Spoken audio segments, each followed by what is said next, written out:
Hello there, I'm the Sleepy Chemist and I'll be here to help you today. I know you use this video to fall asleep, so before that, like the video and subscribe to the channel. Also, where are you from and what time are you watching? You lie on your back, quilt brushing your collarbones, and let the darkness fold around you the way warm water cradles a drifting leaf. In the hush, you can hear the soft rub of your pulse inside your wrists, yet your attention narrows to a single bead of water trembling on your forefinger. Crystal clear, nearly weightless. It balances between gravity's tug and the invisible skin of surface tension, catching the dim amber of a half-shaded lamp behind you. Every cupboard, every clock recedes into shadow, until the room feels no larger than that shining globe.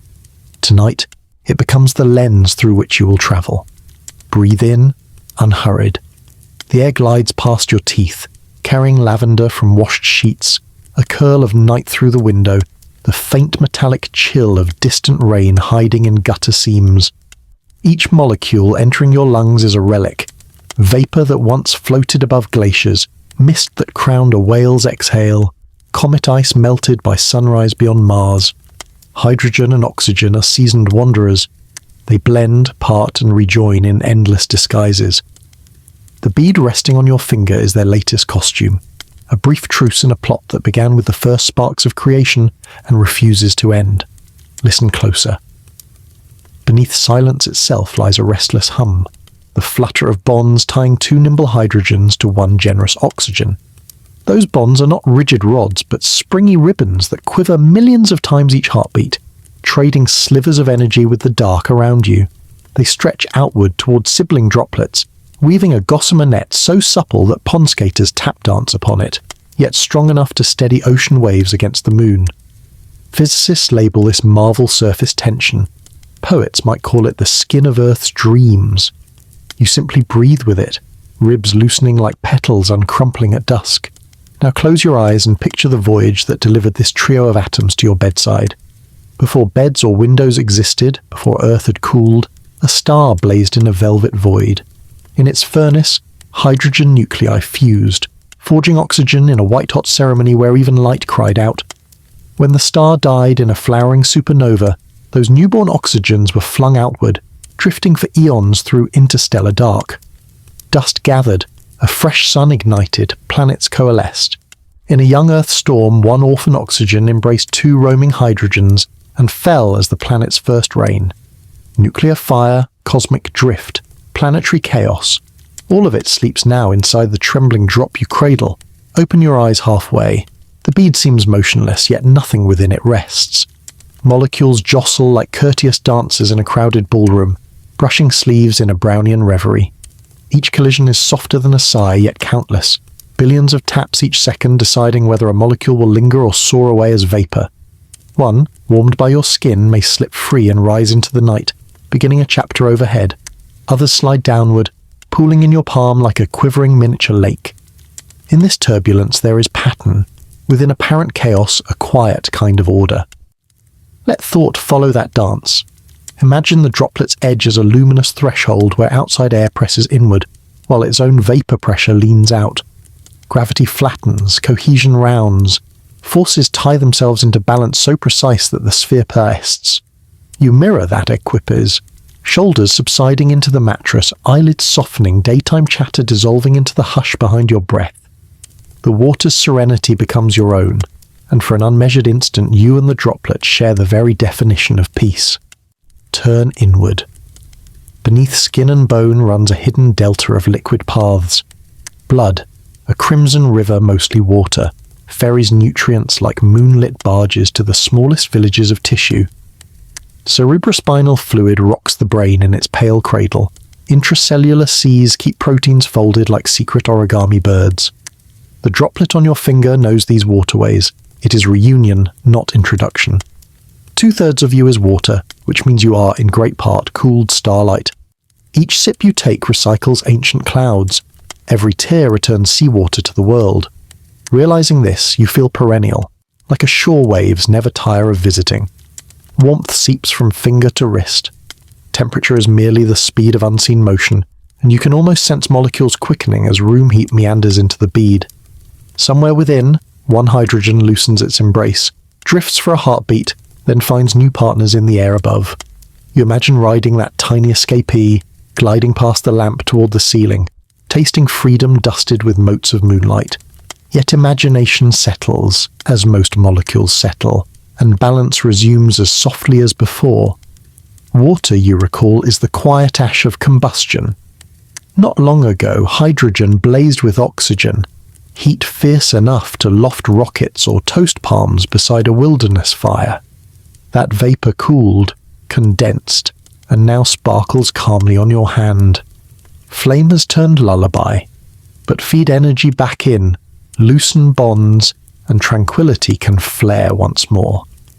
The possibility glows like an ember behind your closing eyes. The house itself joins the hush. Floorboards forget to creak. Even the refrigerator seems to hold its breath. Within this larger silence, you detect a presence, not quite the droplet, but something slumbering inside it, a pale whisper of hydrogen waiting to be named. You picture it glow in sky blue, lighter than hope, swift enough to outrun planets. Beside it you picture oxygen, heavier, iron-scented, born from fires hot enough to rewrite matter. They have yet to meet, yet the space between them shivers with promise, like two notes destined for a chord. The promise hovers just beyond hearing, asking to be heard in the next breath. A drowsy twitch finally frees the bead. It rolls down your knuckle, pools in the hollow where pulse meets planet, joins earlier droplets you hadn't felt gathering. Tiny lakes merge into a twinkling archipelago, reflecting amber lamplight like scattered stars on still water. Your gaze drifts with them until vision blurs and edges fade to softness. From that shimmer rises a gentle invitation. Peel back the water's calm skin and meet its parts before they donned their liquid disguise. Curiosity winds through your thoughts like silver mist, hinting at tales older than continents. You grasp now that this bead is only the cover page of a sprawling epic, its stillness merely a comma in a sentence begun when time itself was young. Somewhere beyond the next exhale, that epic waits to open. You will answer soon.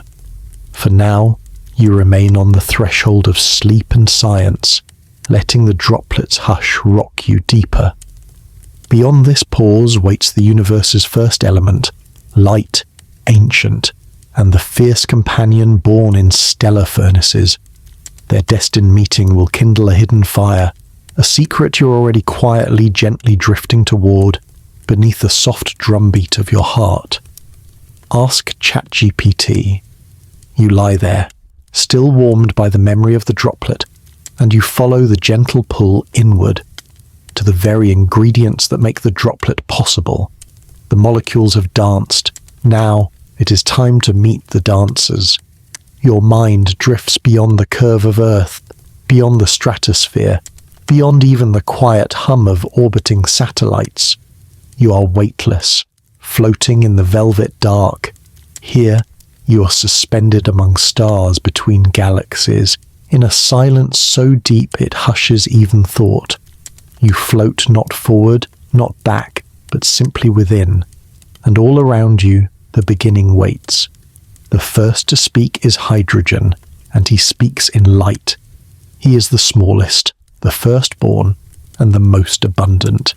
He was there before planets, before oceans, before fire had a name. You don't see him so much as feel his presence, buzzing gently, a soft ping in the darkness like a single chime in the wind. He is one proton and one electron, no excess, no clutter. Simplicity perfected. He appears in trillions, quiet and cheerful, eager to bond, restless in his solitude. You might imagine him as a child with an open hand looking for a companion to play with. Hydrogen is not heavy, but he carries weight, the weight of history. Created moments after the Big Bang, he filled the infant universe with possibility. No stars yet, no planets, only the invisible breath of hydrogen swirling through time. It would take millions of years before gravity, like a slow hand, pressed hydrogen together so tightly that pressure sparked the first fires of fusion. These were not flames like those from matches, but star fires, nuclear furnaces where hydrogen was not burned but transformed. That is where his story first shimmered. In the heart of those stars, something miraculous happened. Hydrogen, under unimaginable pressure, was squeezed into something heavier. From his own body he birthed new elements, helium first, and then eventually in later, larger stars, something more solemn and complex. This is where you meet oxygen, later to arrive, slower to speak, but rich with memory. Oxygen is no child. She's a deep-throated singer, forged in the core of a massive star as it began to die. While hydrogen is light and quick, and burns easily, oxygen is weightier, more grounded. She doesn't rush. She listens. You imagine her as a woman in long robes, with the scent of iron in her hair and the patience of centuries in her gaze. She's made of 8 protons, 8 neutrons, 8 electrons, balanced, generous and strong. And though she's newer in the cosmic story, she holds more complexity in her arms. Where hydrogen is fuel, oxygen is flame's breath. She hungers for electrons, always ready to bond, to oxidize, to bring change. Without her, nothing burns. Without her, there is no life, not as we know it. When she first emerged, born in the collapse of a star's heart and flung outward in a supernova, she joined dust and ice, weaving into comets, settling into young planets, and drifting toward places where life might one day sip from her cup. Now, in this dreamlike expanse of night, you see them both, hydrogen and oxygen, opposites in temperament, but beautifully drawn toward one another. One is a spark, the other is a breath. One seeks to give, the other to take. And when they meet in just the right way, 2 hydrogen atoms for every 1 oxygen, they join into something altogether new. They don't merely stick together. They share themselves, create bonds that hold on tightly, releasing warmth, light, and something precious, water. But before they unite, you must linger in their aloneness. Hydrogen floats through gas clouds, bouncing off cosmic dust, dreaming of stars. Oxygen curls within meteorites, folds into mineral veins, hides in icy comas. They don't rush their meeting. And yet, even now, inside your own body, they meet thousands of times per second. They mix in your breath, in your blood, in the mitochondria of each cell where sugars are gently broken down and turned into energy. You don't command this meeting. It is ancient, automatic, deeply trusted. Hydrogen is in your breath, every exhale rich with his signature. You speak him out into the air without thinking. Oxygen you draw in with each inhale, your chest rising softly as her molecules settle into your bloodstream. They are not separate from you. They are you, and when they unite, your very cells are powered. You are a flickering, silent flame walking the earth, lit by their union. Even the stars above follow this same script. Hydrogen powers them. Oxygen lingers in the ashes when they die. And here you are, lying in the dark, carried by their story. Every heartbeat is the whisper of fusion past, the gentle agreement between 2 elemental strangers who longed for balance. You feel this story not just in your mind, but in your marrow. It is the story of how something as simple as a flame or a drop or a tear is built from elements who once floated far apart in time and space, now locked together in harmony. Imagine what it means to be made of such stuff. Your skin, your tears, your bones, all host to these restless particles, born in separate stellar generations and united in the stillness of your form. You are a resting place, a meeting place, a vessel in which they have paused their long journey. You don't need to understand every reaction or every orbital diagram. You only need to feel the soft awe of being the place where lightest and heaviest meet in breath, in blood, in dreaming. But they have not finished their journey. No, the dance is not over. There is one more story waiting. How these elements, once joined, can again be torn apart. How the calm of water can be reversed, and the sleeping fire inside released again. The hydrogen flame still waits in the wings, invisible, nearly silent. And the oxygen? She is watching, waiting, ever ready to take a partner's hand. You begin to feel that gentle tug again, the quiet invitation to follow them onward, not just as they meet, but as they burn, as they leave water behind and become fire once more. As their quiet bond becomes energy so bright it can light a city or lift a ship beyond Earth's pull, you are not at the edge of their story. You're in the very middle. Let that thought stay with you. Let it hum like the vibration of atoms at rest, ready. The stage is set and the fuel has been chosen. You need only listen to the moment before the match is struck, before the calm surrenders to light. The fire waits inside the stillness, and you are about to witness how flame is born not from destruction, but from reunion. Ask ChatGPT. You hover now in that charged silence, the one that lives between stillness and spark. The hydrogen you've met, light, abundant, quick to reach, quivers like a question. The oxygen, steady, complex, born of stellar death, waits like an answer. All around you is dark and poised, as if the universe has drawn in a long breath and is holding it. It is here in this hush that fire begins, not with violence, not with noise, but with permission. A bond is offered, a bond is accepted, and the world changes. Picture it. 2 hydrogen atoms, each tiny, each carrying 1 electron, glide close to an oxygen atom, who needs not 1, but 2 electrons to feel whole. Her outer shell is like a circle with 2 empty chairs waiting to be filled.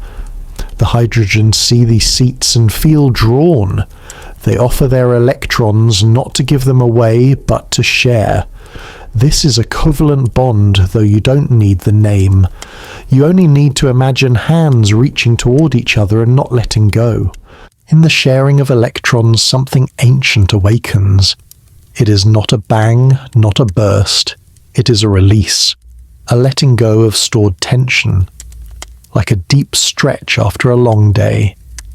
When these atoms bond to become H2O, they let out energy that had been waiting.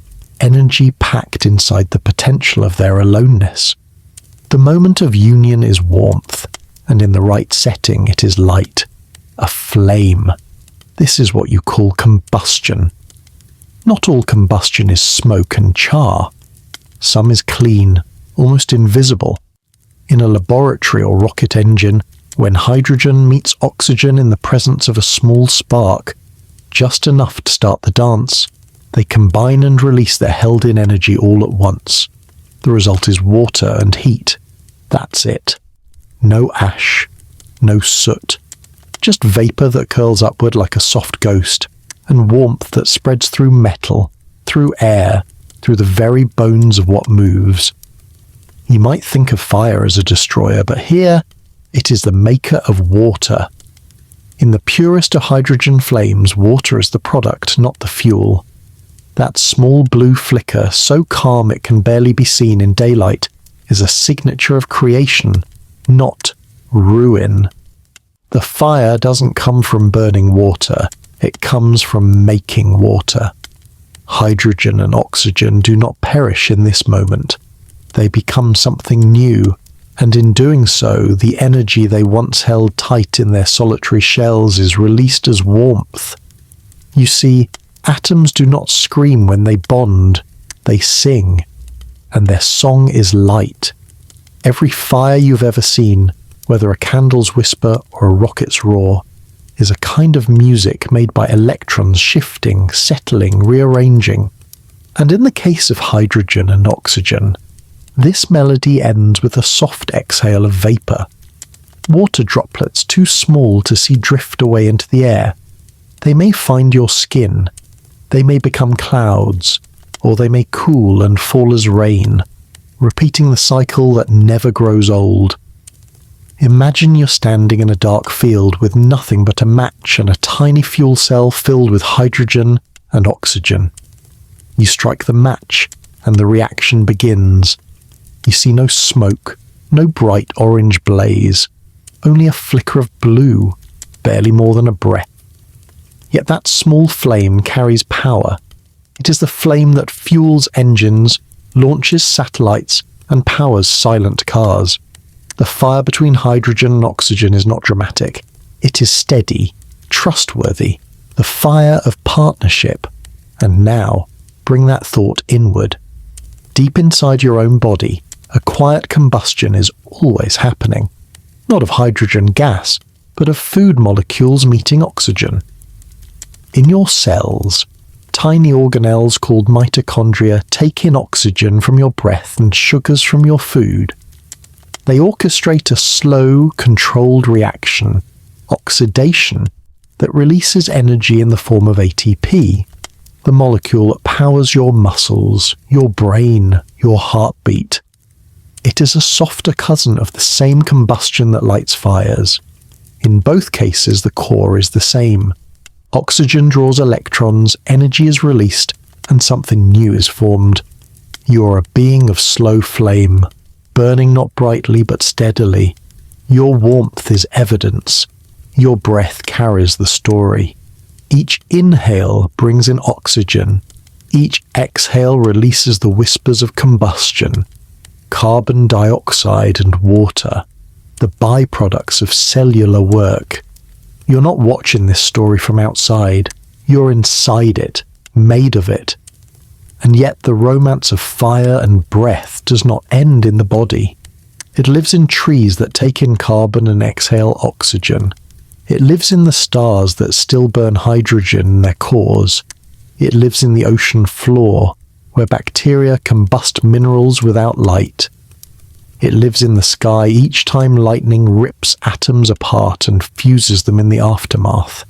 It is a story not of destruction, but of union and transformation. Hydrogen and oxygen, each incomplete alone, find in each other a kind of completion, a molecular intimacy that releases more than it consumes. Even in industry, where we break water into its parts through electrolysis, and then reunite those parts in fuel cells, we're mimicking a cycle that began before time had numbers. We split water using electricity, pushing hydrogen to one side, oxygen to the other, and then bring them back together to release energy. It's not artificial. It's a reenactment of a cosmic script written in starlight. Think of that when you see water vapor curling above tea, or when frost forms a halo on glass that water once burned. Not in fire as you know it, but in the precise, silent chemistry of bond and energy. The steam above your cup was once hydrogen drifting between galaxies and oxygen nestled in a meteorite. Their union lit a flame, perhaps long ago, perhaps in your kitchen just now. And now they drift again, together, and yet they can part. That's the mystery. Water can be unmade. With enough energy, we can pull them apart, returning them to flame's edge. That is where we must go next. For if fire is the union, then water is the memory. A cooled, condensed memory of heat. You turn back to the silence between atoms, the moment just before a bond. The match is struck. A flicker begins. And from that flicker rises the next question. Can water burn again? The answer lies not in what fire does to water, but in what energy can whisper back into its deepest bonds. The flame fades now. You can almost see it, pale blue, barely breathing, curling inward like a sigh at the end of a long evening. It leaves no ash, no wound on the world, only vapour, still warm, rising silently into the air, and from that vapour, condensation gathers. Water is born, not from lakes or rain, but from the heart of flame itself. You sit with that paradox. The fire you imagined has vanished, yet it left behind something soft, something cool enough to touch, a substance that now rests in every puddle, every cloud, every pulse that drifts through your veins. You begin to understand it now, don't you? That water is not just water. It is not merely the thing that fills your glass, laps at the edge of oceans, or dances as dew on morning grass. It is a memory, a product, a hush after the heat. Hydrogen and oxygen, having met, having danced, having released the pent-up tension of their solitude, now remain together, bound quietly, resting. Water is fire's child, born from the fusion of elements and the release of light, now stilled into liquid form, and it feels gentle, always gentle.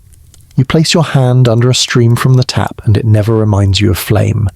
There is no crackle, no flicker, only the smooth touch of temperature and gravity, of molecules slipping past each other like silk threads pulled through fingers.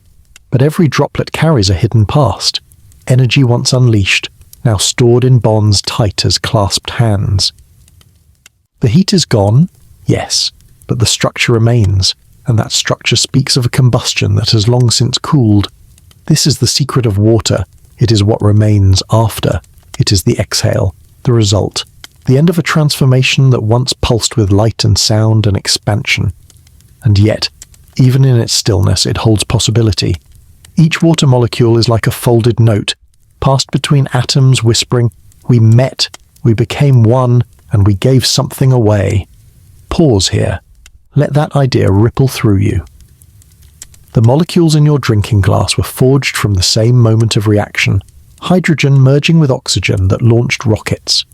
They're not different in substance, only in setting.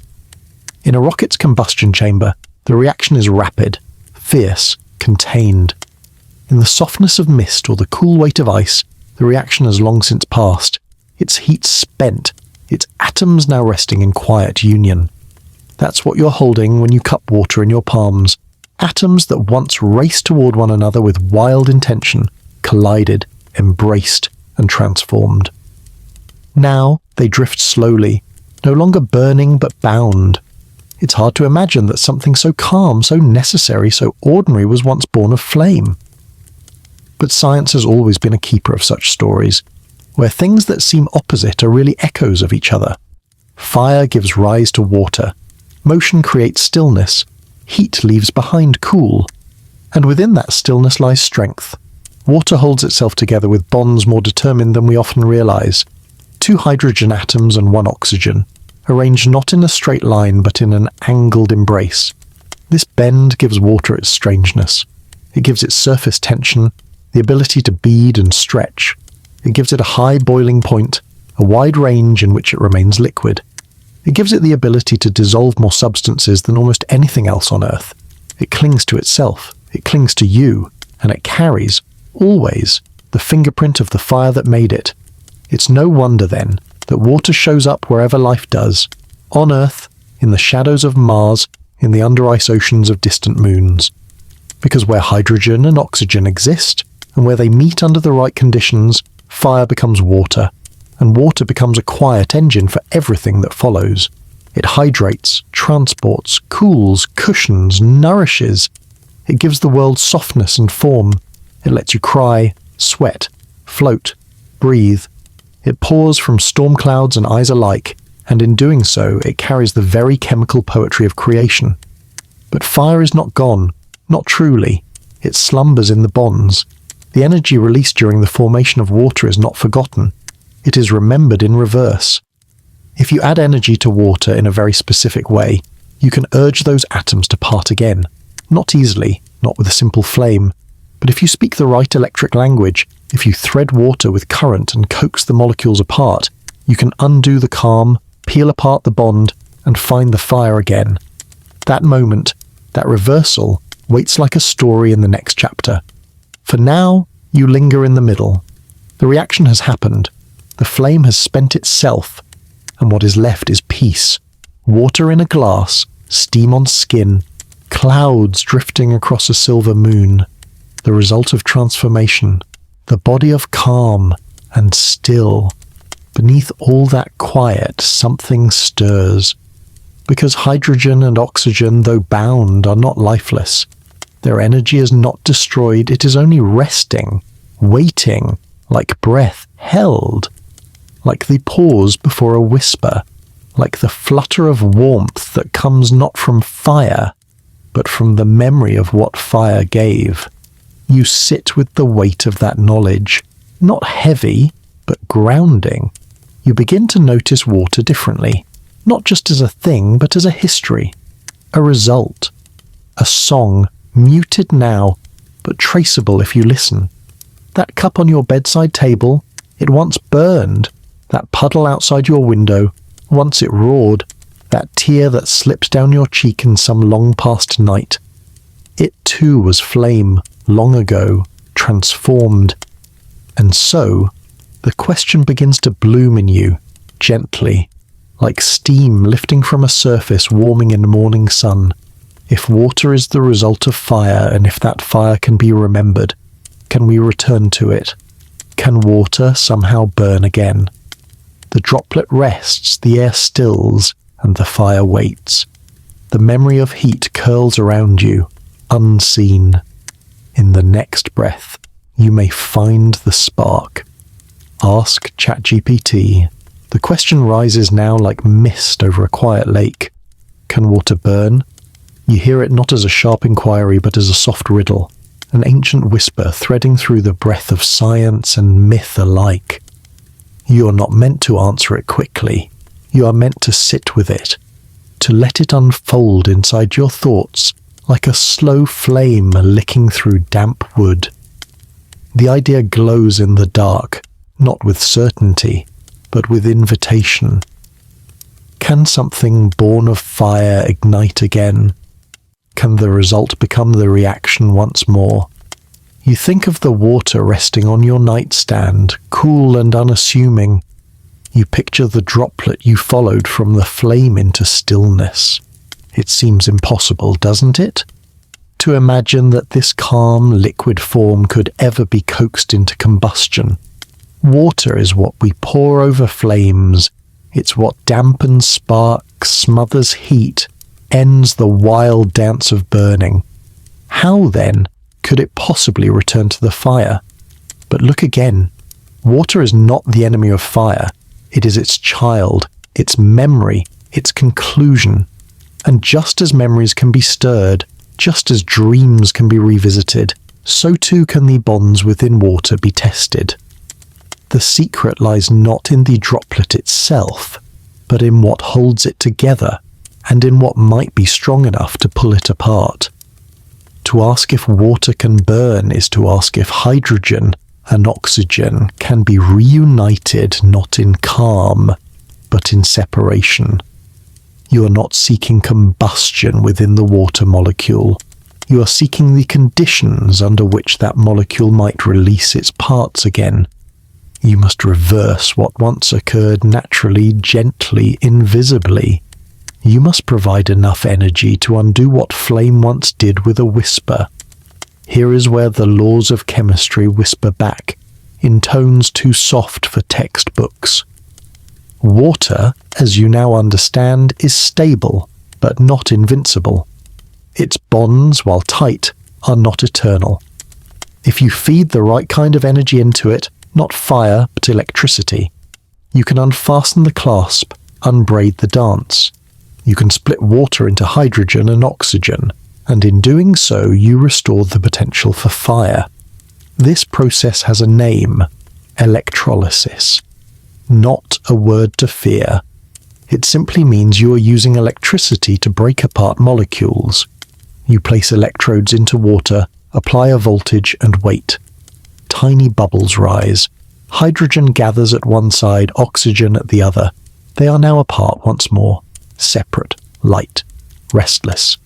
They look no different than before, but now they are free. Free to rejoin if sparked, free to burn if allowed. So in a way, yes, water can burn, but only after it's been undone, only after it has remembered what it was made from, only after you have provided the spark of reversal.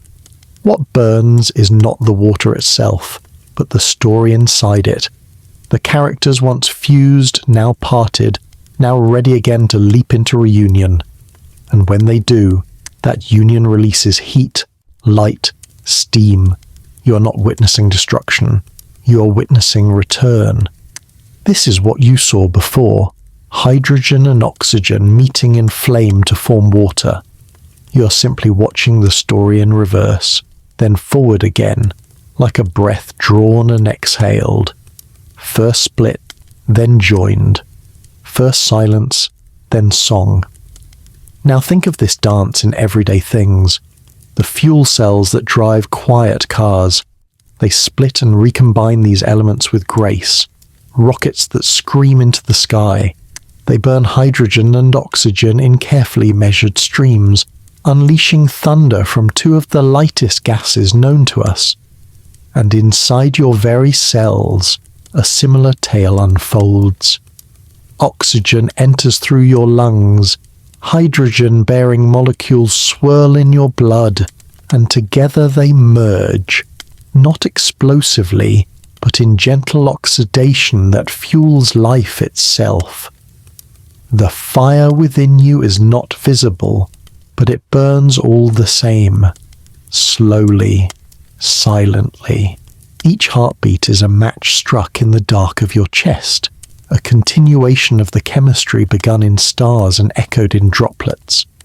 You are proof that water can hold fire, not in its liquid state, but in its potential, in its memory, in its structure, waiting to be undone and rebuilt. Yet the world around you forgets this sometimes. We are taught to think in opposites, fire and water, heat and cold, energy and stillness. But the deeper you look, the more you understand, they are not opposites. They are stages. One becomes the other. Fire cools into water. Water split becomes fire again. There is no end, only a cycle. An elegant, endless rhythm, written in atoms, sung in bonds. You begin to feel it, don't you? The thrill behind the riddle.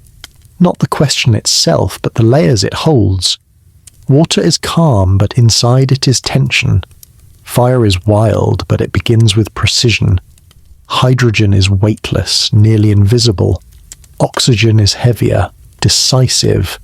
Together they form a droplet that wets your palm or fuels a city. Together they become every cloud, every cup, every breath you draw. And every one of those droplets, every mist and tear, is a promise that fire once lived and might live again. So no, you don't strike a match and burn water, but you can reach into its stillness and find the means to light it once more. You can whisper current into its core and coax apart the embrace. You can feel the atoms letting go, shy at first, but ready. You can hear the hum in the wires, the gentle fizz as gases rise, and you can know that in that act, in that beautiful reversal, you're touching the very heart of transformation. In this way, the question becomes not can water burn, but rather, when will it burn again? And what will we do with that flame?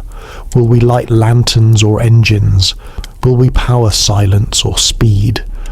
Will we sit beside it and remember the starborn tale it carries? As you lie there, eyes growing heavy, you might imagine the molecules all around you, on your skin, in your breath, beneath the floorboards, each carrying their story. Not a static tale, but a living one, always ready to shift, to change, to burn again if asked. You are not apart from this story. You are made of it. You are within it. So you hold the answer gently now, not with certainty, but with reverence. You know the question was never meant to be solved, only explored. Can water burn? Yes, under the right hands, in the right light, with the right memory unlocked, and in that knowing, a new curiosity begins to stir. If water can burn again, if the flame still waits inside the droplet, what tool allows us to unlock it? What quiet hand reaches in to pull the atoms apart, to awaken the fire sleeping in the calm? You are ready now to see it, to stand beside that quiet current, to place your hands near a vessel of still water, and to feel, not heat, but a shimmer of promise, a ripple of something ancient preparing to rise once more as the current begins to hum. The current begins to hum, not loudly, not with the roar of engines or the crash of waves. It is a whisper, like wind between leaves or the pulse behind your ears when the world is quiet enough to hear yourself think. This is not the sound of fire. This is the sound of possibility, of something still and gentle being nudged, molecule by molecule, toward transformation. You are in a room now, dimly lit, where the air feels charged with the tension.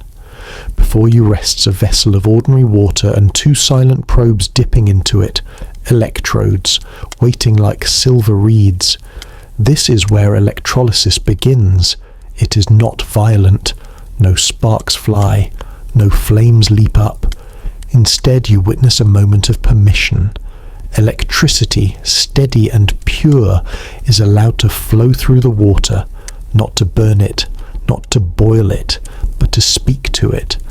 The molecules do not split from pressure or heat. They split from invitation. An invitation delivered in the form of electrons guided into motion by voltage. This is science as persuasion, not force. Water does not scream as it is undone. It sighs. You imagine diving down into that vessel, shrinking until you're the size of an atom, floating within the weave of H2O. All around you, molecules bump and spin in quiet disorder, held together by their curved bonds. Two hydrogens clasping a single oxygen, like dancers mid-twirl. You drift near a negative electrode, where electrons gather, buzzing like a swarm. And then, something changes. One water molecule touches the surface. An electron leaps into it. The balance falters. The bond begins to loosen, and suddenly, freedom. From that single gentle moment, a hydrogen atom slips loose, then another and another. Tiny bubbles begin to form around the electrode, rising toward the surface like silver seeds released into still air. On the other side, around the positive terminal, a quieter but equally magical thing happens. Oxygen, more reserved, begins to gather. The split is elegant. At one end, hydrogen. At the other, oxygen, and in between, only memory. Electrolysis doesn't destroy water. It unfolds it. It unbraids what was once tightly woven, and in doing so, it returns each atom to its original freedom, its solitary nature. Hydrogen becomes itself again, the lightest, the most abundant, the earliest born. It collects at the cathode, bubbling, eager, bright with possibility. Oxygen, denser and quieter, accumulates at the anode, rising with grace and a kind of sorrow. You realize now, this is a reversal of fire. Where flame is union and release, this is separation and readiness. It's as if the droplet has remembered who it was before the flame. In this quiet undoing, you begin to feel the ancient rhythm of cycles. Bond, release, join, part, burn, rest, split, reunite. The universe is made not only of particles but of these gestures, these chemical dances where atoms meet, embrace, and when the time comes, let go. Water's stillness is not its final form. With the right guidance, it can remember the fire inside, and electrolysis is that guidance. Let's linger for a moment in that current, that whisper of electrons. They come not in crowds, but in streams, controlled, measured.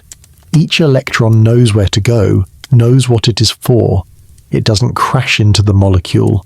It offers an alternate path, a softer promise. Come apart, and you may become something new again. Electrolysis isn't about destruction. It's about unlocking. The flame is not forced from the water. It is invited.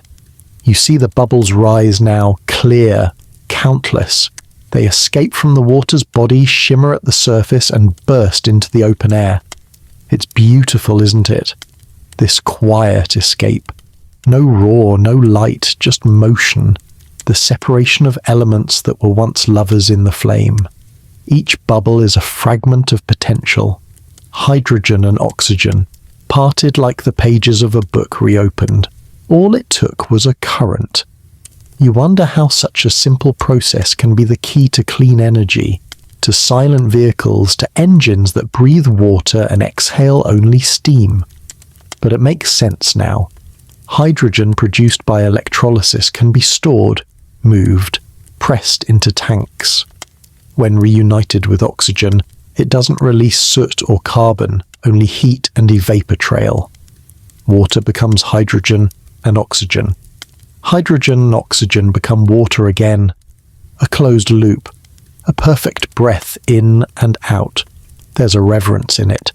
Electrolysis, in its silence, feels like meditation. You watch as molecules yield, not in surrender but in trust. They are not lost. They are made ready. And you begin to wonder, how many times has this happened? In laboratories, yes. In lightning storms, where voltage cracks water vapor high in the clouds. Even in your own cells, where electron transfers whisper through membranes, undoing bonds to release life itself. The act of unmaking, it seems, is as sacred as the act of creation. And there is something else, something deeper. You realize, watching the bubbles rise, that you are not separate from this process. The electricity that flows through wires also dances through your nerves.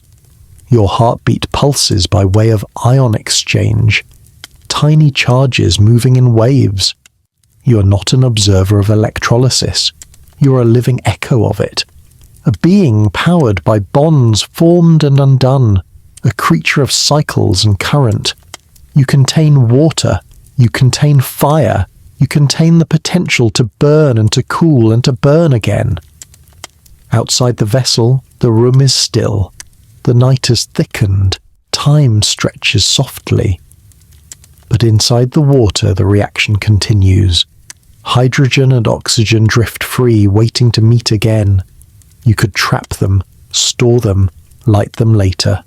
You could bottle the very memory of flame and carry it in silence. That's what fuel cells do. That's what rocket tanks carry. Flame held in molecular pores. Fire in its prelude. The thought rests gently on your chest. Water is not the end of fire. It is the breath before its return. And you begin to feel the pull toward the next question, rising with the bubbles, glowing just beyond reach. What does a hydrogen flame look like? When it's born not from wood or oil or coal, but from this quiet alchemy. If water can be unmade and its parts set free, then when they meet again, what kind of fire greets the world? You feel it now, on the edge of awareness, a flame that gives no smoke, a heat that speaks in whispers, a ghost of blue, invisible by day. The next moment waits, luminous and still, ready to show you the flame you can barely see, but you'll never forget. You lean closer now, not in fear, not in haste, but in awe. Before you, the freed gases meet again. Hydrogen, light as thought, drifts into the air with a restlessness that borders on delight. Oxygen, more composed, more deliberate, waits as if holding her breath. And then, with the softest of nudges, a spark. A pulse of warmth. The reunion occurs. Hydrogen reaches. Oxygen accepts. They clasp hands, and in that intimate moment of bonding, they release the same gift they always have: fire. But not fire as you've known it. No yellow tongues licking at wood, no snapping crackles, no thick threads of smoke spiraling into the air, no orange heat rising like a sun. This flame is something else entirely. It flickers in the blue spectrum, cool to the eye yet hot enough to melt metal. It dances just beyond the range of what feels familiar. If the room is bright, you may not see it at all. The hydrogen flame is nearly invisible in daylight, not because it is weak, but because it is pure. You imagine it now, hovering mid-air like a ghost, a candle that burns without a body, a heat that hums without a song. The hydrogen flame moves with a clarity born of elemental honesty. No carbon, no soot, no ash, only light and warmth and water vapor, a whisper of clouds rising from a flicker. You understand now why scientists call it clean. It does not stain the world, it does not blacken the sky, it burns, and in burning, leaves no trace but mist. Let yourself feel that paradox. Something so powerful, so transformative, invisible. You could place your hand near it and feel the heat, though your eyes may doubt its presence. The flame speaks not in brightness, but in temperature. It tells you a story not with colour, but with effect. The air above it wavers like glass in summer. Metal bends in its breath. And yet, unless the room dims, you would never see its dance. It is the closest thing to fire dreaming. That's what this chapter is, a dream of fire. The hydrogen flame burns around you now, not loudly, not urgently, but faithfully. In laboratories, in spacecraft, in engines built for a world beyond carbon, this flame endures. It is the blue spirit of a new kind of combustion, one that whispers rather than shouts, one that gives rather than scars. It carries the potential for light, for movement, for warmth, without demanding smoke in return. You picture it now glowing inside a small jet, propelling a craft silently over Arctic air, or resting in a fuel cell in a car, where it generates electricity that moves wheels across smooth highways without exhaust. Or perhaps it lives in a lantern of the future, a light for explorers on distant planets, where air is thin and silence is the only language. The hydrogen flame is patient. It does not need to be seen to know it has power, and yet you do see it, if not with your eyes, then with your understanding. That is the brilliance of learning slowly, of resting in wonder instead of rushing to explain. You feel the flame now on your skin, like a warm sigh, even as your gaze finds nothing there. You know the chemistry. You know the bonds breaking and forming, the heat released in trust. You know the water being created, drop by invisible drop, curling upward as vapor, invisible itself. One unseen miracle begets another. There's something sacred in its invisibility. The world often celebrates what is loud, bright, disruptive. But here is a reminder, the quietest forces move the most. Gravity, thought, time, and now this flame. To see it, you must believe it. To understand it, you must slow down. Hydrogen does not ask for attention. It simply is. And when it burns, it becomes water again, not with rage, but with grace. This is not to say the hydrogen flame is harmless. No, its power is immense. Its heat can rise above 2000 degrees Celsius, but it is a disciplined power, unburdened by the smoke and shadow that other fuels carry. That is why it's used in the hearts of rockets. That is why it's been called the flame of the stars. The same process that lifts astronauts into orbit begins with this nearly invisible sigh of heat.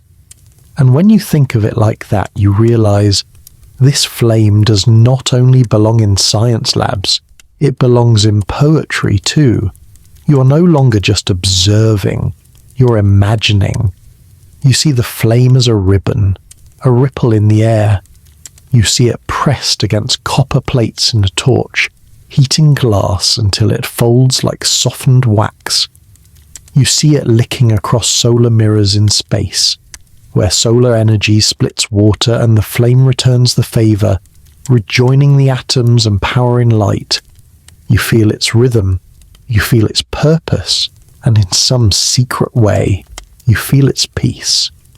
Because this flame is not angry, it is not chaotic, it is not born from destruction, it is born from return. Hydrogen and oxygen come back to each other. They do not explode, they unite.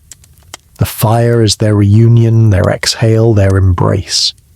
You are simply a witness to their story, one that has played out for billions of years, on stars, on Earth, inside breath, and now, here. You can almost feel the shift again now, the moment when this understanding is no longer enough.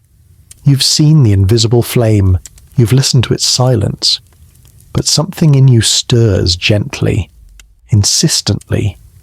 How is it used? Where does it go? What can it become beyond this moment of heat? The hydrogen flame burns, yes, but it also lifts, it powers, it propels. That's what comes next. Not just the beauty of the burn, but the movement it inspires. You felt its warmth. Now you must follow its rise. Somewhere nearby a tank hums, valves shift. Liquid hydrogen, colder than dreams, waits beside liquid oxygen. When they meet, not in a vessel or a lab, but in the engine of ascent, the sky will bloom with quiet thunder. You're ready now to step inside that promise, to watch what happens not just when flame dances, but when it lifts the world. Somewhere beneath the hum of tanks and the quiet tick of instruments, the hydrogen waits, not as gas, not as vapor, but as liquid, clear and unimaginably cold. Hydrogen in this state doesn't float or drift or rise. It sits still, more silent than sleep, chilled to a temperature so low it defies instinct, minus 253 degrees Celsius, where even breath would crackle into shards of ice. Beside it, another reservoir rests in cold elegance, liquid oxygen, denser, heavier, equally restrained. They do not touch, not yet. They wait in neighbouring chambers, their reunion still a whisper in the future. You stand now at the base of a rocket, real or imagined, it does not matter. The steel skin of the vessel gleams under floodlights. It towers above you like a cathedral of intention, and yet, at its core, it is not powered by thunder or coal or magic. It is powered by the very flame you've just met, the invisible blue ghost of hydrogen reborn. That quiet fire, multiplied, harnessed, focused, becomes the force that defies gravity itself. You trace the lines of the fuel system in your mind. Pipes curve and bend, leading from the cryogenic tanks where liquid hydrogen and oxygen rest, into the combustion chamber where temperature will rise in seconds from minus hundreds to thousands of degrees. What waits there is not combustion in the sense of burning wood or oil. It is controlled molecular reunion, a fusion not of atoms but of needs. Hydrogen seeking a home, oxygen offering one. The bond they form releases energy not with destruction but with purpose. And what is that purpose? Lift, thrust, escape. The release of energy from hydrogen and oxygen forming water is one of the most efficient chemical reactions known. For every kilogram of hydrogen burned, more than 142 megajoules of energy are released. That is more than any other chemical fuel can offer. It is not just the most abundant element that powers rockets, it is also the most ambitious. Light enough to fly, energetic enough to launch, clean enough to leave no carbon behind. You see now why rockets drink water, not water itself, but its parts. They're not sipping the liquid, they are swallowing its potential. Every launch begins not with fire, but with liquid breath, deep and cold. The engines ignite, and the hydrogen and oxygen, once separated through electrolysis, perhaps drawn from water itself, are reunited in controlled flame. And from that reunion, heat, steam, pressure, not just power, direction. The engines do not roar immediately. First there is a tremble, then a rumble that climbs up your spine, then a full-throated growl that seems to come from the earth itself. The hydrogen flame, now no longer invisible, now unleashed in vast scale, pushes downward with enough force to lift hundreds of tons of machinery into the sky. The water vapor it produces billows out as thick white clouds, wrapping the rocket's body like fog spun in reverse. This is not smoke, this is purity, the breath of hydrogen and oxygen reuniting.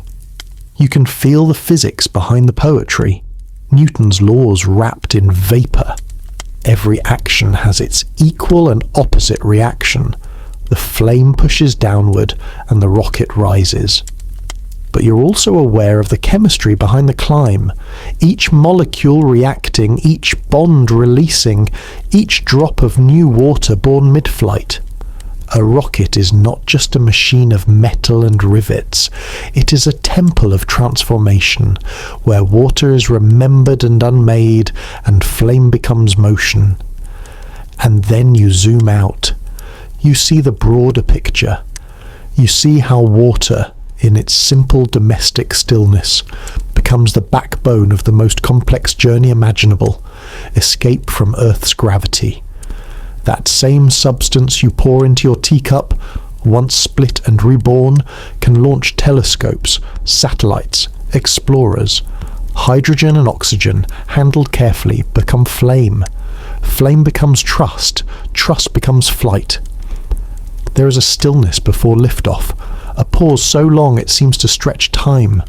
The hydrogen flows, the oxygen follows, valves unlock, turbo pumps spin up to speeds that would shatter stone, sensors count down, and then ignition, a flash, a roar, and just like that the vessel moves, slowly at first, defying the weight it carries, climbing. The earth doesn't let go easily, but the flame, silent no longer, has a will that cannot be denied. You watch the cloud of water vapor trail behind the rocket. It is not pollution, it is completion. Each molecule of steam was once liquid, was once bound. Now it has been part of something larger. Now it hangs in the air, marking the path of ascent. You see that, and something in you lifts too. You understand that water does not just quench fire, it becomes fire in the right hands, in the right balance. This is not science fiction. This is science, made real by patience, precision, and the willingness to believe that the quietest elements can achieve the loudest goals. That hydrogen, a gas so light it escapes our planet's gravity without resistance, can also carry us back into space if we teach it how to burn. That oxygen, the breath of life, becomes the breath of engines when paired wisely. You think back to the droplet on your fingertip, the stillness of its skin, the coolness of its memory. Now imagine billions of those molecules parted, fed into combustion chambers, reunited at thousands of degrees, and exhaled as flame. It is not a contradiction. It is a continuation. From fingertip to stratosphere, the journey is not long. It is layered. And you realize water is not just what we drink. It is not just what we wash or weep or float in. Water is stored propulsion. Water is potential shaped into peace or pressed into motion. And when you split it, and when you guide its halves back together, the sky opens, not as metaphor, but as destination. The rocket has left the pad now. The noise fades. The water vapor curls in its wake, and somewhere, beyond clouds and sound, it begins to coast in the vacuum of blackness, where no fire burns without fuel, and no path continues without precision. Up there, hydrogen and oxygen have finished their task. The flame has become silence. The water has rejoined itself. But something stirs in you still, a new question, subtle but steady. If rockets can fly on water's memory, what else might water become? If hydrogen's burn can move machines, can it also move history? You close your eyes as the vapor clears. The next answer waits somewhere near the edge of the ancient past, where steam first rose in old laboratories and metal began to obey water's will. The fire may rest for now, but the pressure builds again, and in the next breath you'll follow water where it first began to move, not into the sky, but through wheels, pistons, pipes, and the first whispered revolution. The vapor has barely faded, the echo of flame still warm in your chest when the story bends, not upward into sky, but backward into time. The trail left by the rocket becomes mist, and the mist coils downward into a quieter era. No launch pads, no turbines, no roar of engines, just stone floors and smoky lamps, and in the centre of it all, a brass kettle hissing on firewood, trembling ever so slightly with each breath it exhales. You're not in a laboratory as you know it. You're in the domain of the alchemists, where steam was first heard, not understood, not explained, just heard and wondered at. The room is dim, scattered with strange instruments, retorts, vials, furnaces. The air smells of herbs and fire, of parchment and melting wax. You can almost feel the breath of centuries pressing inward, the walls thick with secrets and sulphur. A man, or perhaps a woman, cloaked, focused, eyes reflecting firelight, leans in toward the pot. It sputters, it sings, and what rises is not only steam but curiosity. They do not yet call it pressure. They do not yet call it vaporization.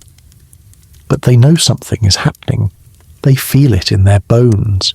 Heat creates movement, and movement, if captured, might one day become power.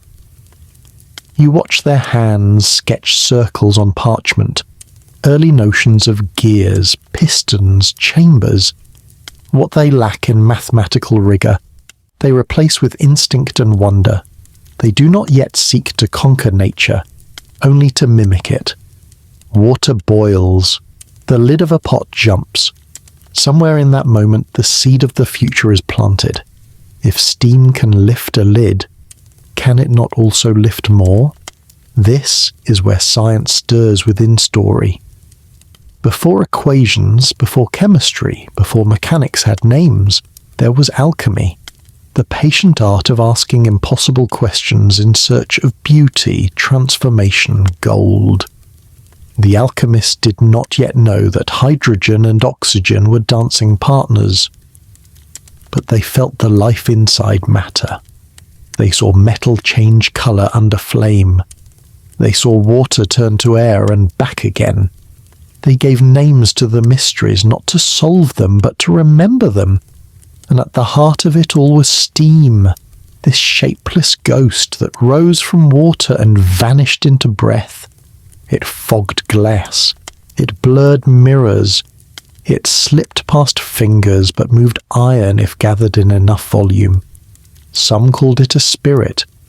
Others thought it a soul leaving the body of water. They weren't entirely wrong, for within each curl of steam, hidden beneath the shimmer, is energy released. A molecule breaking free, letting go of the bonds that once held it liquid and becoming vapor. You journey deeper into time now, past the alchemists, into ancient Alexandria. There, you meet Hero, a name whispered through the chambers of early engineering. He built a device called the Aeolipile, a hollow sphere mounted to spin when steam was directed through its bent pipes. It whirled when heated, hissing and turning, elegant in its simplicity.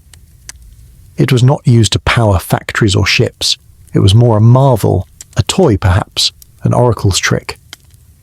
But it was the first machine moved by steam, and it meant that someone long ago had already begun to understand that steam is not only mystery, it is force. It would take centuries more for this insight to re-emerge. The oil appeal was forgotten, buried under wars and changing empires. But steam, ever faithful, continued to rise from kettles, geysers, cooking pots. The alchemists passed on their whispers, and eventually the questions returned, this time not cloaked in gold dust and symbol, but sharpened with tools. The fire stayed the same, the water stayed the same, but now came minds ready to ask again, what if this movement could be captured? You drift now into the 17th and 18th centuries, into age of boilers and pressure. The Industrial Revolution is still just an idea, but the foundation is already forming in bubbling vats and trembling pipes. Engineers like Thomas Savery, Thomas Newcomen, and later James Watt begin building machines that no longer just marvel at steam, but harness it. The water is heated, the steam expands, the pressure builds, a piston moves, a wheel turns, a hammer lifts.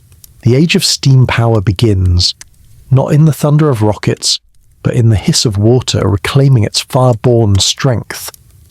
And here finally we see the circle begin to close. The water that once burned in the hearts of stars, that fell as rain, that turned into mist under the fingers of alchemists, now moves iron. It lifts coal from mines. It drives ships across oceans.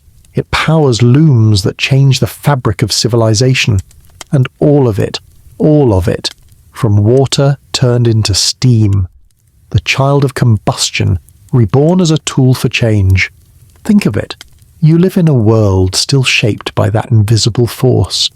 Even now, in your time, power plants, yes, even nuclear ones, often rely not on explosions or fire, but on boiling water. Uranium doesn't turn turbines. Steam does. The atom splits, heat builds, water boils, steam rises, and turns the world. It's the same principle that once turned Hero's sphere. Only now it lights cities. You rest in the enormity of this. How something as soft and formless as steam has shaped history, not through dominance, but through invitation. It asks only for heat. In return, it offers pressure, motion, progress. And through it all, it remembers its origin. Hydrogen and oxygen, bonded in stillness, undone by fire, recombined in machines that carry the world forward. And yet, there is more still. Steam-moved wheels. But what happens when it meets metal directly? Not just as a force, but as a partner in transformation. That too is water's story. Because beyond the pressure and the pistons lies a slower kind of fire, not hot enough to glow, but just patient enough to change the colour of iron. You see it, don't you? In the corner of the workshop, a damp pipe, a forgotten hinge, a copper pot dulling over time. You're ready to walk toward it now. You're ready to follow water not into vapour, but into oxidation, into the chemistry of rust, of age, of things breaking not with violence, but with gentle insistence. Because even when fire is long gone, water remembers what it touched, and sometimes it leaves behind traces of flame that never needed a spark at all. Ask ChatGPT. You step closer to the pipe, the hinge, the pot, the old metal touched not by fire but by something quieter. It is not glowing. It is not melting. It is simply changing slowly, persistently. The copper has dimmed to brown. The iron has softened into red. It crumbles slightly when your finger brushes its surface, leaving behind a faint stain like powdered earth. This is not damage. It is not decay. It is oxidation, a silent cousin of combustion, unfolding not in seconds but in seasons. You've seen it before. You've wiped it from garden tools, noticed it on forgotten railings, glimpsed it on old keys unearthed from drawers. Rust, tarnish, patina. These are the visible footprints of a chemical story still in motion, a reaction that does not need a flame, only time, moisture, and oxygen. You begin to realize not all fires roar. Some fires sleep, some burn without heat, without light, without urgency. But they burn all the same. Combustion, in its simplest form, is a rearrangement, a shifting of bonds, a sharing of electrons, a release of energy as atoms seek balance. In a flame, that shift is rapid. The energy is cast outward as heat and light. But in rust, in the tarnishing of silver, in the green bloom that forms over old bronze statues, the same chemistry happens inch by inch, like water dripping steadily into stone. Metal meets oxygen, and instead of flaring, it exhales. It changes form. It becomes a memory of itself. Imagine a nail in damp soil. Day after day the water seeps in, carrying oxygen with it. Not much, just enough. The atoms inside the iron begin to stir, sensing the presence of something more electronegative. Oxygen reaches in, eager to bond. Iron does not resist, it lets go.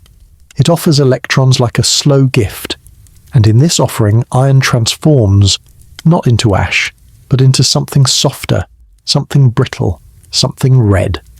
This is iron oxide. This is rust. This is fire, not in a blaze, but in a whisper.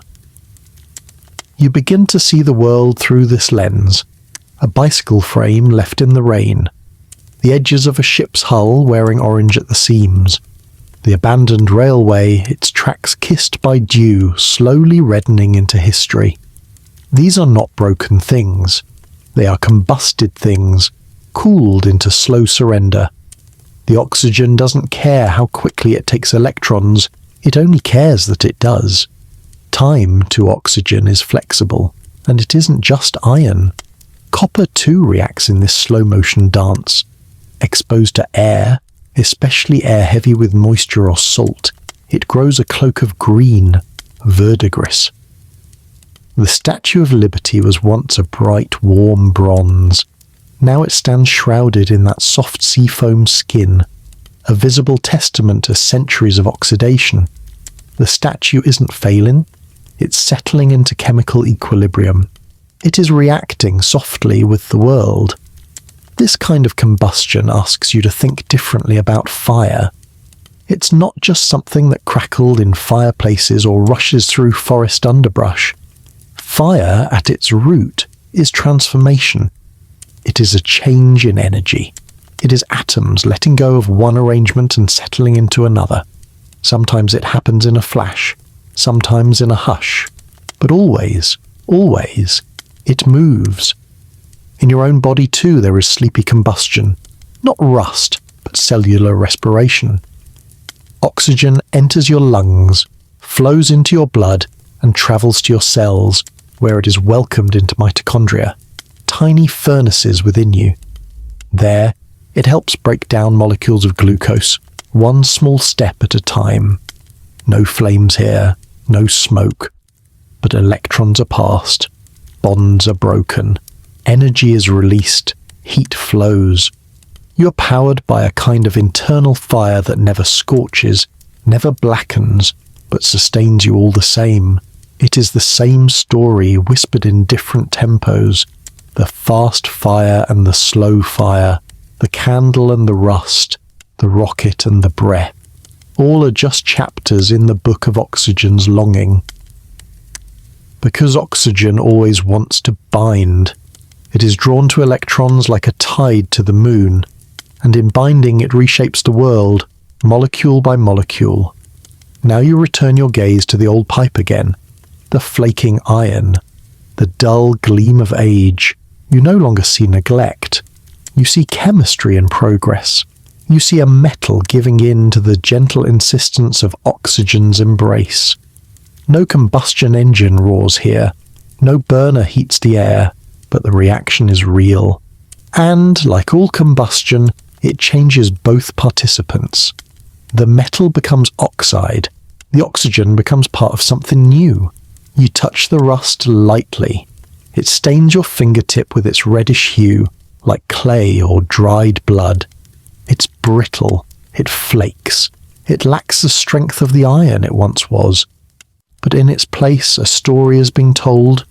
A story not of failure, but of transformation. The sleepy side of combustion is about ending that are quiet, not tragic. About changes we overlook, but that shape the world just the same. And still, the reaction continues. The oxygen will not stop. It will find more electrons to take. It is tireless. And where there is water, humid air, dew, condensation, its journey is even easier. Water helps carry the reaction forward. It doesn't burn the metal directly, but it invites the burn to begin. You realize then that water, even in its gentlest form, is never neutral. It's always listening, always participating. It cools, yes, but it also enables. It extinguishes flames, but it creates rust. It holds the memory of fire in its bonds, and it helps coax fire from metal, drop by drop, over years. The thought settles like dusk. Not all fire is visible, not all combustion is swift, and not all transformations shout their arrival. Some creep along quietly, in the dark corners of rain-soaked buildings, in the sigh of breath through ancient pipes, in the glowless alchemy of chemistry still unfolding. But you are awake to it now. You will never look at rust the same way again. You will see in it a history, a process, a slow, steady flame that no longer needs to flicker. And somewhere, just at the edge of this thought, another question glimmers. If metal too can burn, if it can be reshaped not with sparks but with time and moisture, what then of your own body? What burns within you, constantly without smoke? What unseen flame powers your every step? That answer waits inside your blood, inside your breath, deep within your very cells, where combustion is never loud, but always alive. The thought lingers, warm and quiet. Something burns inside you, not with flames or smoke, but with a rhythm older than memory. You breathe in, and with each breath, the story deepens, not just in your lungs, but in the air and water that surround you. The elements that fuel fire, that shape rust, that hurl rockets skyward and coax wheels to turn, these are not confined to laboratories or engines. They are everywhere. They are within and around you, flowing in great, unseen rivers across the planet's surface and through the vault of its sky. You feel them now, not just as concepts, but as companions. Hydrogen and oxygen, the restless dancer and the quiet partner, the first and the generous. One light enough to flee gravity's grip, one dense enough to cradle fire and breath. If you could stretch your awareness outward, if you could become wide and still, you would find them moving through oceans and clouds, breath and rain, in patterns more ancient than cities, more consistent than clocks. Let us begin with hydrogen, the firstborn of the universe. He is everywhere, and yet almost always hiding, bound inside water, tucked into organic compounds, whispering through the branches of molecules like a ghost of the Big Bang. On Earth, you won't often find him alone. He's too eager to bond, too sociable, too weightless to linger in his singular form. He escapes our atmosphere if left unchecked, vanishing into the upper air, drifting beyond reach. And yet, in the oceans, he thrives. Every droplet a trio of atoms, with two hydrogens clasping one oxygen, forming water, H2O, the world's quietest miracle. Imagine the vastness of that hydrogen, spread across 1.3 billion cubic kilometers of ocean. You walk along a quiet shore, and the waves roll in, not just with salt and wind, but with hydrogen's patient presence, hidden in each crest and trough. It does not burn here. It does not rise. It simply is, cradled by oxygen, lulled by gravity and sun. In these waters, hydrogen waits, not as fire, not as gas, but as memory, ready to be stirred again by current or electricity or time. Above you, meanwhile, is oxygen's kingdom, the sky. You breathe it in without thought, yet every inhale draws in molecules that began in stars and were set free by plants. Oxygen, the enabler of fire, the keeper of respiration, makes up 21% of our atmosphere. It flows invisibly between leaves and lungs, between soil and sky, between the sea and the clouds that weep above it. Unlike hydrogen, oxygen is more content to remain close, heavier, steadier. She lingers, she binds, she sustains, and together, in every cycle you can imagine, they dance. You walk through a forest after rain. Drops cling to leaves. Mist rises where sunlight touches bark. What you see is water, steam, dew, rain. But what you feel, if you listen closely, is the pulse of those elements in motion. Hydrogen carried upward in evaporation, oxygen released in photosynthesis. The forest itself is a slow combustion machine, exhaling oxygen into the air, drawing in carbon, stirring water in roots and leaves, shaping the weather in silence. Now shift your gaze to the sky. Wide, high, a dome of blue and motion. Clouds are water, yes, but more specifically they are carriers of hydrogen and oxygen. They drift above cities and deserts, oceans and mountains, moving atoms in a global ballet. When they release rain, they offer not just moisture, but chemistry. Droplets made of fire's descendants, falling to touch stone and soil and skin. When you tilt your face into a storm, you're touched by ancient particles made anew, some of which once rose in the breath of dinosaurs, or in the vapor trail of rockets, or in the hissing warmth of boiling kettles. The planet breathes in cycles, and at the core of these cycles are hydrogen and oxygen. Think of the hydrologic cycle: evaporation, condensation, precipitation, collection. All driven by the sun's heat, all made possible by water's strange and perfect structure. And within each phase, hydrogen and oxygen do their quiet work. They do not resist. They transform. When water evaporates, hydrogen escapes with ease, small, nimble. Oxygen follows, less eager but no less necessary. Together they lift into the air, form clouds, gather as mist. When water freezes, they lock into crystal lattices, forming snowflakes and frost. Every structure a dance of angles and space, held together by bonds as fragile as a breath. And when water returns to the sea or the soil, the atoms begin again. A single drop may live dozens of lives before it finds rest. And so might you. You too are an ocean and a sky. Your blood carries water. Your lungs carry oxygen. Your cells break sugars with those same elements, drawing energy not from food alone, but from the reactions that echo starfire. The oxygen you breathe tonight once circled through leaves. The hydrogen in your body was born seconds after time began. You're a vessel of flame, cooled into thought. And every moment you live is a combustion slowed to kindness. Even the way you sleep is touched by them. As you rest, your breathing slows, your temperature shifts, and yet the cells within continue their whispering work. Mitochondria take in oxygen, release water, sustain your dreaming self. You do not light up in flame, but the fire is still there, managed, folded into function.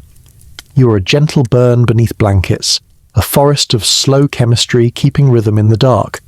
You realize now that the planet is not made of different things, but of the same elements rearranged. The hydrogen oceans, the oxygen skies, they are not separate from you. They are shared.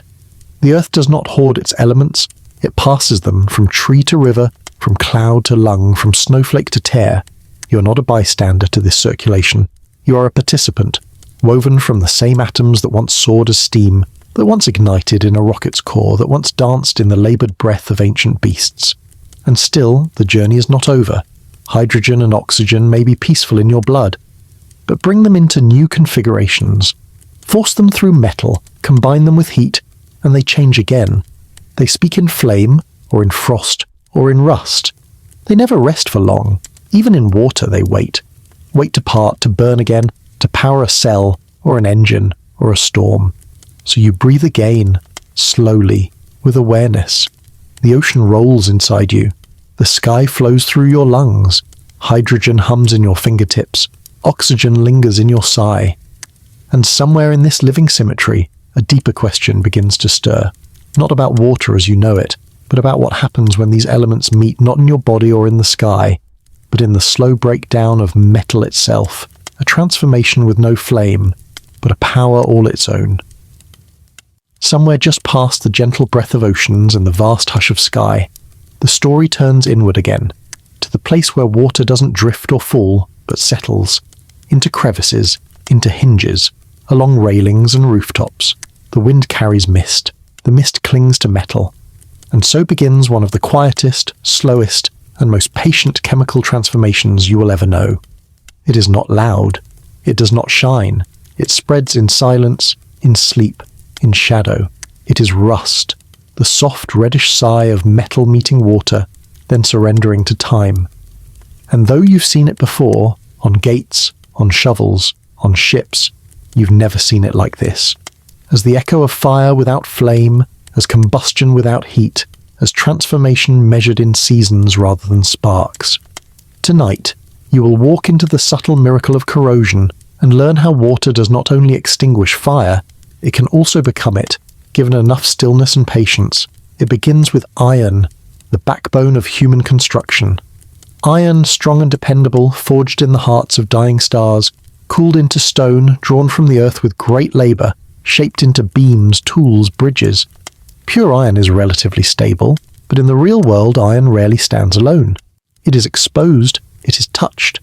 And when air and water arrive, especially together, the change begins. You imagine it now, an iron nail, left outside in the garden, a little forgotten. Morning dew beads on its surface. The moisture carries with it tiny amounts of dissolved oxygen, barely noticeable, yet perfectly sufficient. Water, always eager to involve itself, sits on the metal skin like an invitation. The oxygen hovers nearby, and the reaction begins, not with a spark, but with a whisper. Electrons begin to move. The iron atoms, pressed by oxygen's desire, begin to give up their electrons, oxidizing, turning into positively charged ions. The water around them acts as a conductor, a silent courier, allowing the migration of these electrons to regions where they will join with oxygen, forming hydroxide ions. What forms next is not elegant. It is not strong. It is rust, iron oxide and iron hydroxide, flaking, brittle, red as dried blood or old clay. Where once there was strength, now there is softness, and it spreads. This reaction is a kind of delayed combustion. The same oxygen that feeds fire is feeding this transformation. But here, there's no flame, no sudden release of heat. Instead, energy is released slowly, dispersed across time, in a way that feels more like erosion than ignition. And yet, chemically speaking, they are deeply related. Both involve oxidation. Both involve a rearrangement of electrons. Both are oxygen's slow embrace. You walk now along a riverbank at dawn. Mist hangs low. A barge is docked nearby, old and steel riveted, its hull freckled with patches of orange and brown. Some see this as decay, but you know now, it is process, it is reaction, it is chemistry made visible, poetry told in texture. The metal is still there, still holding, but the surface is remembering water and responding. And not all metals behave the same. Copper, touched by air and moisture, greens with age. Silver tarnishes, dimming from its bright mirror into something more muted. Aluminum resists longer, but eventually dulls. Each has its story, each has its rhythm. But water is often involved, always near, always watching. Sometimes a drop is enough, sometimes a breeze, a humid day, the salt in the air near oceans, even breath. Yes, your breath. Each exhale carries vapor, a fine mist of water, and a trace of carbon dioxide. And when that breath touches certain metals, the story begins again. This is the part of water we rarely speak about, the way it coaxes materials into new states. Not by force, but by time. It doesn't crash through walls. It waits.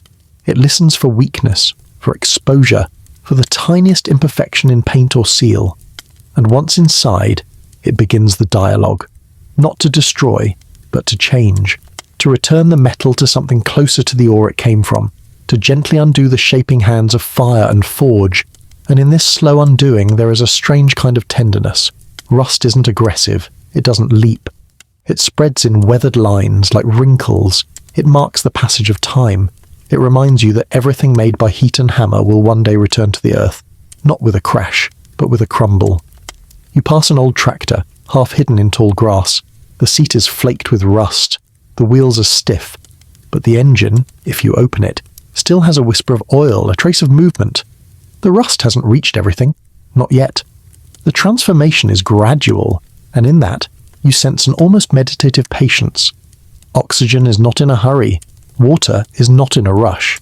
Together, they wait for moments to begin their work. And what about within you? You're not made of iron or copper, but your body too is touched by this slow chemistry. Tiny amounts of oxidation happen inside you every day. Your cells generate reactive oxygen species, small, powerful byproducts of metabolism, and your body fights back with antioxidants, molecules that sweep through like gentle janitors, capturing excess oxygen and preventing unwanted reactions. You too must keep balance. You too must navigate combustion without collapse. The systems in your body echo the systems in the world. The rust on the gate, the breakdown of rock into soil, the shift of metal into memory, all are guided by the same invisible rules. Oxygen desires, water enables, electrons flow, and over time, everything changes. You come to understand that rust is not just the end of a material story, it is a chapter. Sometimes it gives way to something useful, a patina that protects copper, a texture that adds beauty, a signal that tells you, here is where time has passed. The alchemist once saw rust as a transformation, not a failure. They believed that materials, when exposed to the elements, evolved. They weren't entirely wrong. What is rust if not the sign of a journey? You pause now before an old bridge. Its beams are streaked with rust, but it still stands. Underneath the weathering is strength, and in that balance, between reaction and resilience, you see a metaphor for the world itself. We all rust, in one way or another. Our bodies, our memories, our certainties. But that doesn't mean we vanish. It means we participate in the great exchange of matter, the quiet dialogue between what was made and what must one day return. And so, once more, water emerges, not just as a quenching agent, not just as fuel's twin, but as a transformer. It can cool a fire, it can birth a flame, it can rot a gate, it can cradle a seed, it can ruin a machine, or restore a forest.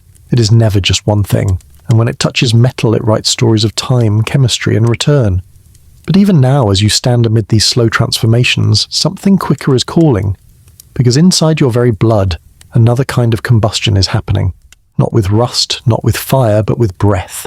There the oxygen is not seeking iron beams, but sugar. There water is not settling in crevices, but forming as a gift of life.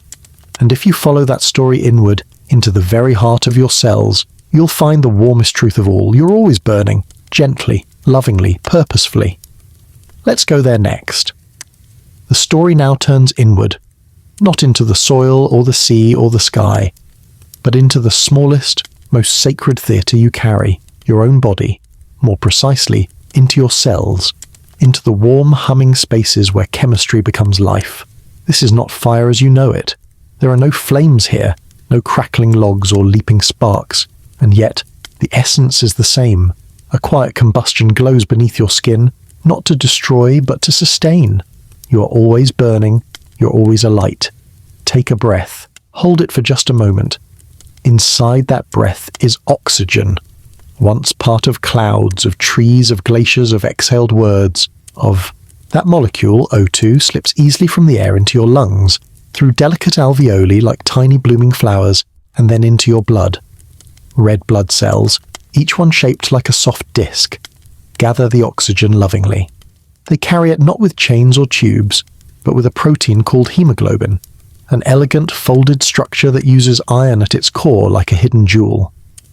That same iron you saw rusting outside now holds oxygen inside, not to corrode, but to nourish. With each beat of your heart the blood moves, is a river of warmth and promise. It flows to the very edges of you, your fingertips, your toes, the roots of your hair, and it delivers oxygen to every waiting cell. There, something ancient begins again. Inside each of your trillions of cells are mitochondria, tiny bean-shaped powerhouses with an origin story of their own.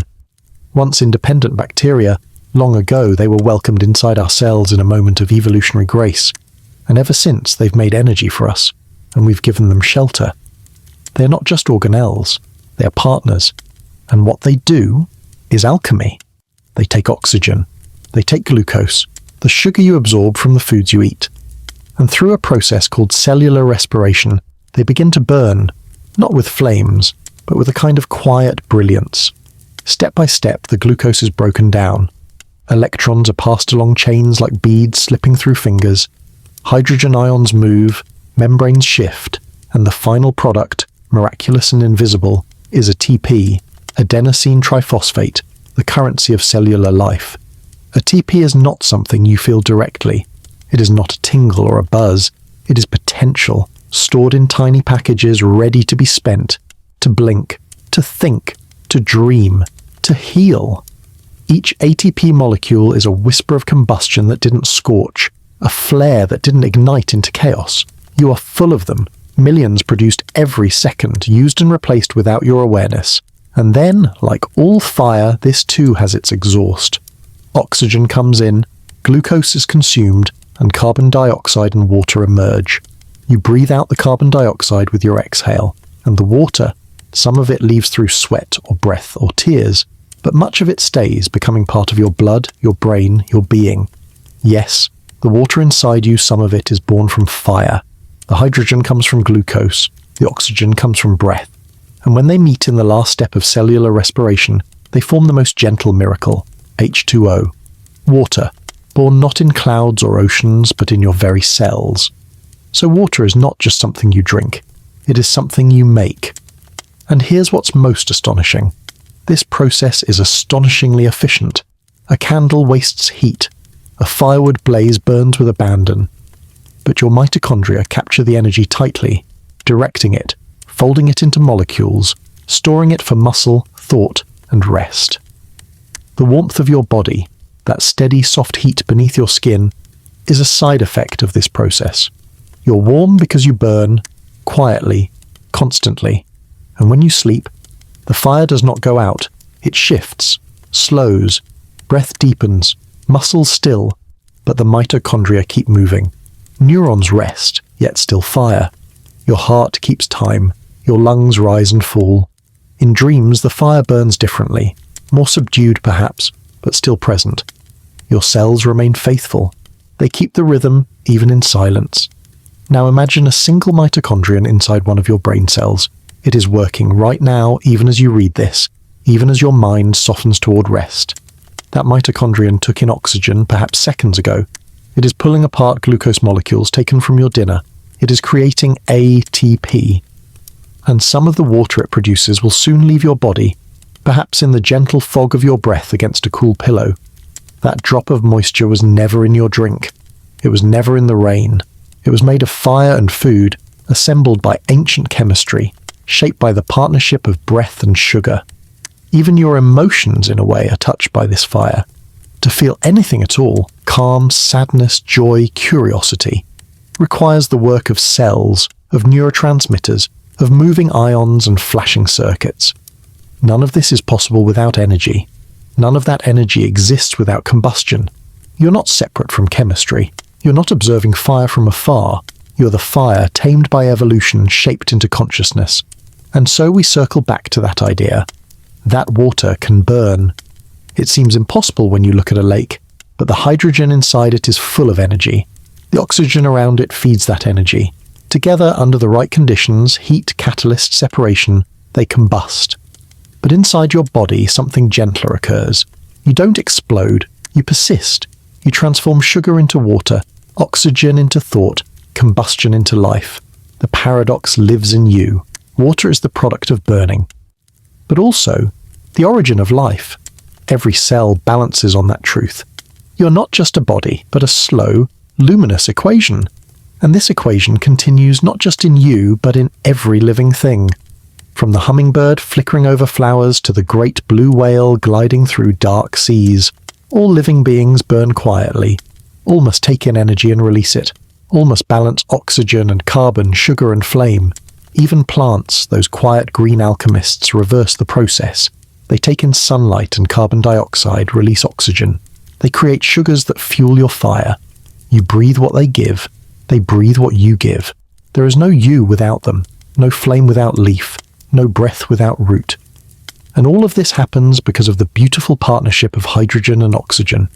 Two simple elements, one born in the first seconds of the universe, the other forged in ancient stars now circling through your chest with every breath. Your fire is old.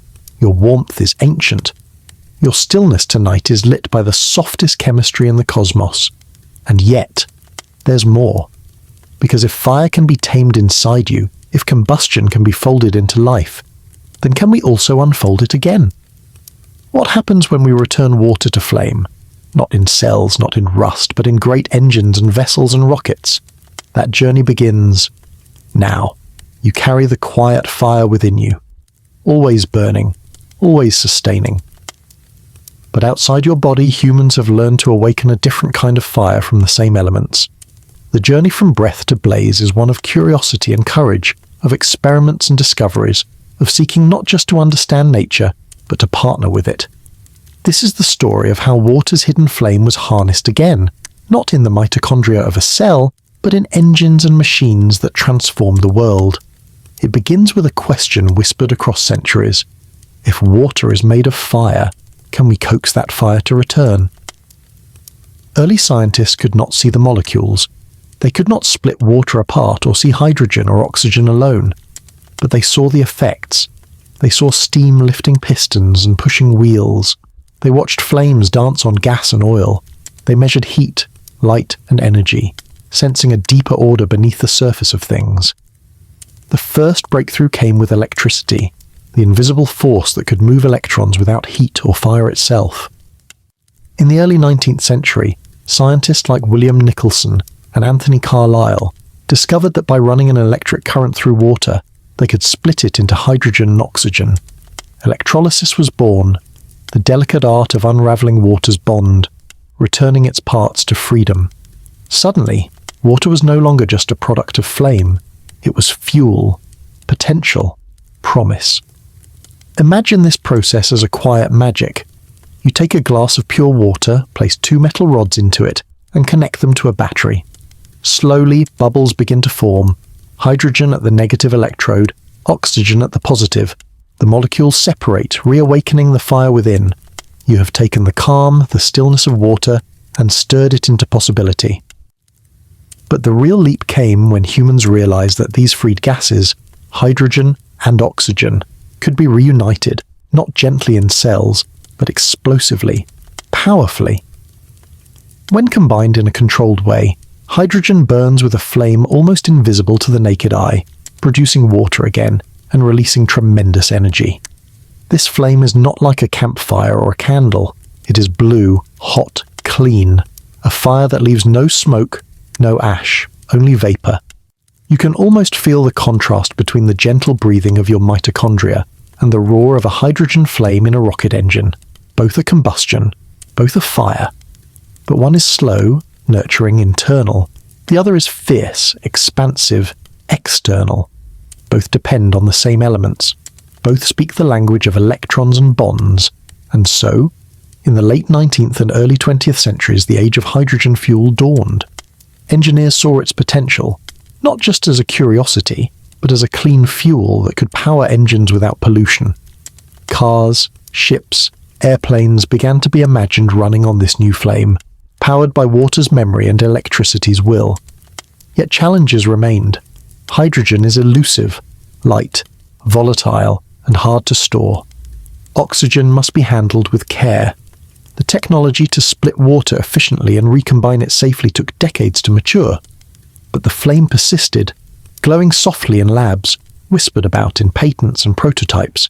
Then came the great leaps, fuel cells that generate electricity silently, cars that run without exhaust, rockets that lift us beyond Earth's grasp, each a testament to water's transformative power, harnessed anew.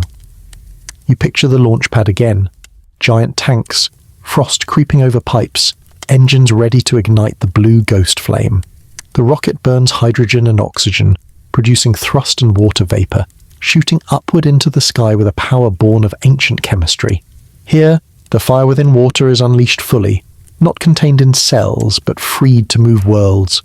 And yet, beyond the spectacle of rockets and engines, this fire is beginning to change our everyday lives. Cities explore hydrogen-powered buses and trains.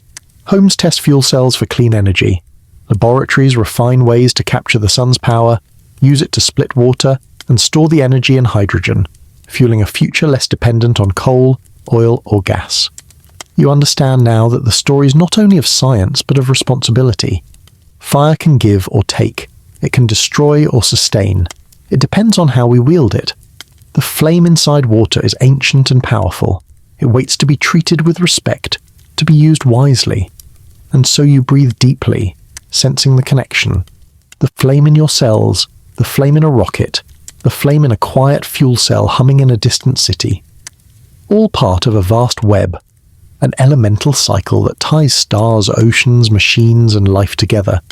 But the story does not end here, because with fire, as with water, transformation is endless. New questions arise. How else can we use this flame? How can it heal or grow or illuminate in ways we have not yet imagined? The past and future are linked by this moment, by the quiet power of hydrogen and oxygen reunited. And as your eyes grow heavy, the flame flickers softly in your mind, inviting you to dream of possibilities yet unseen, paths yet untaken. For the fire inside water is not just a relic of stars or a fuel for rockets. It is a promise, a spark waiting in the dark, and soon it will light the way forward. And the next question waits, just beyond the quiet glow. The flame flickers softly in your mind, a gentle pulse beneath the quiet curtain of sleep. It is not a roar, but a whisper, a promise folded into the delicate chemistry of life and light. You feel it now, not as something distant or abstract, but as a living rhythm coursing through everything. The oceans and the skies, the metal beneath your fingers, the breath filling your lungs, the cells quietly burning inside you.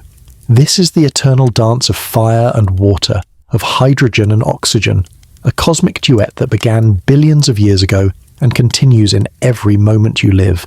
You have journeyed far, from the invisible hydrogen flames that launch rockets into the heavens, to the patient corrosion of rust beneath the rain. From the alchemist's steaming kettles to the powerhouses of your very cells. Each chapter is a verse in a grand poem, a slow unfolding of a truth as old as the stars. That fire is not just destruction, but transformation. That water is not just calm, but the memory of flame.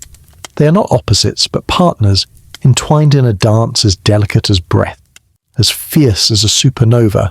And you, yes you, are both audience and performer. Your body is the vessel where this dance is held in balance. Each inhale brings oxygen, each exhale releases the remnants of combustion. Your cells are tiny furnaces, turning food into energy, flame into life, water into warmth. You carry within you the same elements that forged the universe, that carved rivers, that whispered in ancient fires long before the first human thought to wonder. This is no coincidence. It is a profound unity, a reminder that you are made of stardust and droplets, of flame and mist, that the world outside and the world inside are mirrors of the same elemental story. You have lived it without knowing, breathed it without noticing, become it without choice. And now, as you lie in the quiet dark, the fire dims, not extinguished, but settled, steady. It hums beneath your skin, a pulse that connects you to the stars, to the seas, to the morning dew. The flame is patient. It waits in water, in air, in metal, in muscle. It is the heart of change and the keeper of cycles. You close your eyes and let yourself drift with this knowledge. Feel the soft heat of combustion held gently inside your breath. Feel the coolness of water cradling flame's memory. Let the rhythm soothe you, the eternal dance of atoms forever in motion, forever seeking balance. You're not separate from it. You're part of it. And as sleep wraps around you like a gentle wave, the last thought lingers. A question, not of doubt, but of wonder. What new flames will you help ignite tomorrow? For the fire inside water is not only the past, it is the future. It is you. And with that, the night embraces you completely and the dance continues, soft, endless, and beautiful.